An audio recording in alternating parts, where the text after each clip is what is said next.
Hello, good morning, good afternoon, good evening, wherever you are on planet Earth, Earthlings. Again, I'm in the jacuzzi and it's ice cold and it's fabulous. That Julie Montague, she's got a massive, if anyone watches her, she's got a massive, really old-fashioned swimming pool with toads and stuff in it, and she jumps in that even in the winter, I think, with a shower cap on. She calls it her cold water treatment.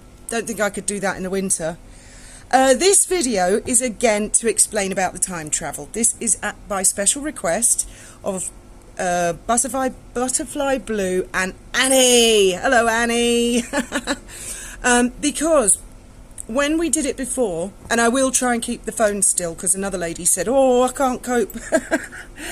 The video we did the other day about the time travel, it is quite a difficult story, and I'm not sure if Graham had his thumb over the microphone or something. I thought it would be alright filming it in the house, but I couldn't hear it properly listening to it back. Now I will put the link, the correct link, and I think it is available in the UK because I put the correct link in the last video and then Graham changed it to another link, which it wasn't the film, so I put it back to that link, the proper link. So I will put the proper link in the description of this video. This is, and it's worth telling the story again because it's a really profound thing that happened and I don't understand it to this day. This is a 12-year-old story. This is 12 years ago, 2009, 12th of September, 2009. Now, I've always been interested in time travel, and I said to Graham, let's conduct a time travel experiment. Not that we can travel in time, but if time travel at any point in the future were to become possible, then time travelers in the future may well need ideas of where to travel and when to travel. And I felt YouTube is the ideal platform to do this, and any of you could do this. So let's say we're looking at a time traveler 50 years in the future and they've got a time machine and they go on YouTube and think, I want to go back and be in a YouTube video, because this sort of thing these occasions have cropped up, haven't they? And I'd actually thought of this. I think this was before all the Charlie Chaplin, wasn't there a Charlie Chaplin film, or was that before 2009? Well, you can all look it up. They reckon there was a time traveller in one of the Charlie Chaplin videos, and there've been other videos since. Now they could be hoaxes, I don't know. Anyway, I said to Graham, well, let's make a video at a very specific time and date. Let's say the time and date on the video, and we'll be at a very well-known destination. That should be sufficient information to provide to any time traveller of an exact GPS location and time.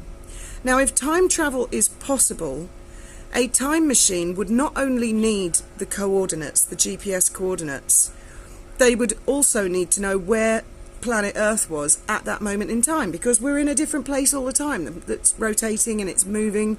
So if you went back 10 years, you could potentially end up in the floor if you didn't get the exact where the planet was, or you could end up in the air, or you could end up in the middle of the ocean if you didn't. Well, I mean, I'm theorizing that I think that a time traveler would need to know a well-known destination, and then they could calculate that and the date and the time. And we'll make a video and we'll put it on YouTube and we'll call it Time Travel Experiment. Now, we were number one for some considerable years under a search on YouTube of Time Travel Experiment, but not anymore. There's loads and loads of people who, of course, time travel's a very popular subject. That I think you can find it anyway without the link if you were to type in Time Travel Experiment Royal Pavilion Brighton. I think it would show up. So we were planning this all week. And we were living on a boat in Brighton Marina, a different boat, not the one we've got now. The Far Ben was a completely different boat. And so I had gone to the charity shop and I'd bought a very specific dress and some shoes from the charity shop, ready for the video, because I'm quite scruffy, as you can tell. And in those days, I used to make a big effort. Anyway, come the day, I think it was a Saturday. Well, you can look it up. 12th of September 2009. I'm pretty sure it would have been a Saturday because the kids weren't in school and Graham wasn't at work, but he did do shifts. I don't know. Or it could have been in summer holidays, but we'll look that one up. And so I had never worn this dress that I bought, and I'd never worn the shoes. I bought them specifically for that video. And you know, I don't think I ever wore that dress again. Oh, washing machine's on the go again. Never stops, my washing machine. So we're all getting ready to go. Now, at this moment, we were selling our boat. We had it advertised for sale at Brighton. And I'd said she was berthed at Brighton Marina. But Brighton Marina is a massive, massive marina. And I never put a photograph of the boat. I don't recall, because it costs money. I'd just advertised her, 36-foot harbour launch, and I think she was built in 1948. So, and there were lots of boats at Brighton Marina like that. And whenever we had buyers call, and we did have a lot of buyers, about 70 of them in total before we finally sold her, they would phone me. And I'd explain to them, I'll meet you at Asda car park, Brighton Marina, and you follow me down, I'll get you into the private car park, and then we will walk to the boat. There's a lot of security gates to get through. And Brighton Marina, as I say, is massive. There's got to be thousands of boats there. And it was a good half a kilometre walk from the car to the boat, taking lots of lefts and rights and stuff. I mean, we were hidden in amongst a load of boats. None of the buyers had ever just turned up and said, oh, I'm looking at buying your boat. No one had ever done that. Well, on the morning that we were going to make the time travel video, this was about an hour before that video was made. We were on the boat, finishing getting ready, and this old couple, they would have been in their 60s or 70s, quite plump, a man and a woman, they just appeared right outside the door of the boat and knocked on the window. So I opened the door and I said, can I help you? And they said, we understand you're selling your boat. And I said, that's funny. How did you know where the boat was and which boat it was? And you didn't phone? And they said, oh, we just knew. Can we come in and have a look? And I thought, well, we're going out, but yeah, while you're here, might as well come in. So they came in, and they were not interested in the boat at all. They were interested in us and the kids and things inside the boat. But they were the man was particularly interested in a sword. Now, I remembered it as being, Graham had two swords. He had a fake samurai sword and he had a US Marines sword. And Graham recalls it was the US Marines sword that he saw.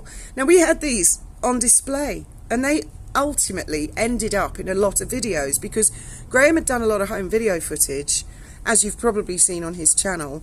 He's been recently uploading it, but he didn't make any of that public until we'd sold the boat in Brighton and we'd moved to Gibraltar for security reasons. So there is no way that they could have seen the inside of our boat on the internet, I don't think, at that time. Anyway, and they certainly could not have seen my dress, because I'd only just bought it that week and I'd never worn it before, certainly not in any YouTube videos. So the man got very animated and he said, look, to the woman, look, look, look, look, look. It's the sword, it's the sword, it's in all the videos. And Graham and I thought, what the fuck is he talking about? And then the woman said, look, look, look, she's wearing the dress, they haven't been yet. And that really freaked us out. We were like, what the fuck? These people, they produced cameras. Now the cameras were, they weren't futuristic, they weren't of our time, and they weren't old-fashioned. They were like cameras I'd never seen before. They were silver. They were like a steampunk type thing. They produced these cameras, they said, do you mind if we take some pictures? And before we could say, click, click, click, click. And they also came across to me as if they were brother and sister. They were very bouncy kind of people, and chatting and laughing, saying stuff to each other that were like secret jokes. Anyway, we thought this was really odd. And then they said, could they have their pictures taken with us and the kids? So we were like, okay. We're already weirded out. I don't suppose this can get any weirder. So we allowed them to, and they took selfies with us. They took selfies of themselves. They were very interested in the kids. I seem to recall they knew the kids' names, but Graham can't remember that part, but it was very strange. And we started to question them and say, look, how did you know where the boat was? We can't understand this. And what do you mean about the dress? What do you mean that we haven't done it yet, and you haven't seen that I'm wearing the dress?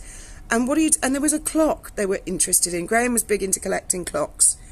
And there was one particular clock, and I can't remember which one it was.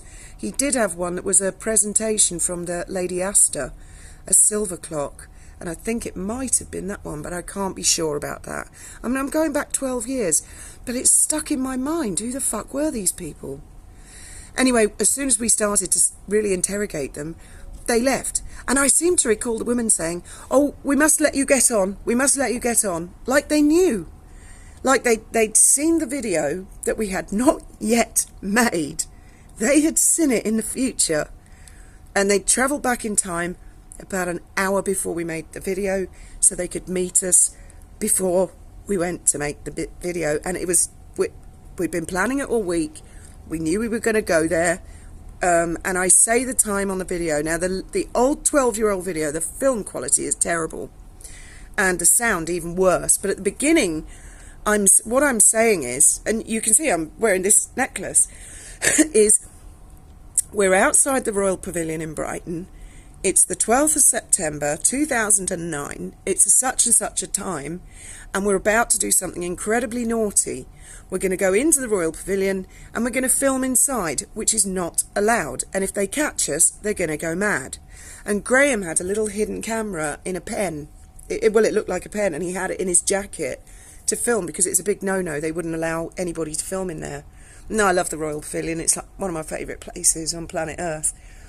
So we figured, I'm really hoping nobody's going to phone me up, because the other day Graham and I tried to do this video 8 times. I'm not kidding. Every time we sat down, one of the kids would be WhatsApping us with a drama. So I turned my Wi-Fi off, and then the phone rang halfway through about take 5. And we were like, oh, for fuck's sake. So I had to stop the video and answer the phone. Why is your Wi-Fi off? You're not answering the WhatsApp. I said, we're making a video. Give it a rest. So at take 6 or 7, the phone rang again. I need a lift. Can someone come and get me? So by the time we finally got round to doing it, and we'd given them lifts and we'd listened to all their drama, and I was doing my ironing. And yes, I do iron pillowcases. I don't starch them. I don't iron any of the other bedding. I was really, both me and Graham were really quite fed up. We'd said to them all, would you please go into any other room in the house and count to 1 billion, if you don't mind? So, because it was mine and Graham's day off, and we wanted, this has always been a really big mystery for us, who those 2 people were. I mean, I just can't understand. And how did she know about the dress? What did she mean? Look, look, look, she's wearing the dress. They haven't done it yet. We haven't done what yet? The video? So I know it sounds far-fetched, but, and I'm so glad Graham was there, because if it had just been me, I probably would have thought I'd remembered it wrong, or misunderstood, or got it wrong or something. But no, and as you know, Graham is not fanciful. He's not in touch with his feminine side, and he found it very, very odd. Anyway, we did the video, we uploaded the video. While we were videoing in the Royal Pavilion, we were being followed by a young man. Now, he could actually easily have been from the authorities, because Graham and I have been on an MI5, well, I know for a fact I've been on an MI5 list since I was 15, since I had problems. I ran away from home, and my father had a lot of sensitive stuff in the office, judges' addresses, judges' personal details, lots of the hoi polloi, and he had a strong room. And when we were burgled, which was 1987, the police came, and they said the security services have to be informed, because the burglars have had the key. They found the key to the strong room. They've opened the door, and we have to assume that all this information is now compromised. and they checked and they said, yes, you are on a list, Fiona. And when I was on the run, a journalist from the Times contacted me, and he said, are you aware that you are on an MI5 list and now an MI6 list, and that you have been for years? And I said, yes, I am aware of that. And he said, well, if you weren't on it before, you're on it now because you're with Graham, and he is also on a list for different reasons. Lots of people are on lists. And because when we were living on the boat in Brighton Marina, it was after I'd been on the run, we were under surveillance. They were just watching us, and they had a very boring time. It was actually kind of cool. It was like having my own private security. Hey, suck that one up, Harry. I'm really sorry to taxpayers. I didn't ask for it. I just had them. They used to follow me dropping the kids off at school. I could see them a mile off, and they'd follow me to the supermarket, and they must have been going back going, good God, this woman has got the most boring life in the world. She's a cleaning lady. She drops her kids off, goes to the supermarket. That's all she does. But they were with us for years, so it's not inconceivable that this gentleman could have been from Customs and Excise. Why they would have been interested in us going as a family to the Royal Pavilion, I don't know. But our sensation, because Graham and I are very used to being under surveillance. Oh, and by the way, we haven't been arrested yet. Oh, did you just see that FBI agent? He's spying. He's hiding behind that tree. I just saw his eyes. Did you see that? Nah. Anyway, so yeah, Graham and I are used to being under surveillance, and we can normally tell if it's police, if it's secret services, I know this sounds really fucking, my life is fucked up, isn't it? Or if it's Customs and Excise. They all have very different styles, and this guy didn't have any of their styles. And because we'd already had the old people on the boat who really creeped us out and made us think, we were heightened to the idea, whoa, if we would maybe see them again in the Royal Pavilion. And they could have been there, but they were very nondescript sort of people. That's the other thing. I mean, I couldn't pick them out of a ID parade now.